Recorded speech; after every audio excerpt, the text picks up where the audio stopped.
Welcome to GuardsPro. In this video, we're going to show you how you can view dispatch call details. GuardsPro Dispatch Center is designed to streamline the communication flow between the dispatch center and the guards on site, and to make sure that it all gets done in real time to ensure quick response to any incident. GuardsPro registers all dispatch calls in an orderly manner so that they can be accessed whenever needed.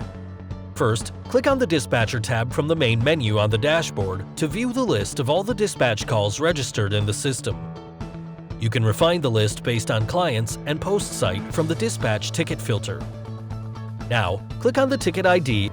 On the next page, you can see where the dispatch call came from on the map, the ticket details, details of the guard assigned to the call, and the live ticket status under Ticket Summary with the timeline of the actions taken, along with any notes or attachments added by the guard. If you have any more questions, please feel free to contact our support team anytime.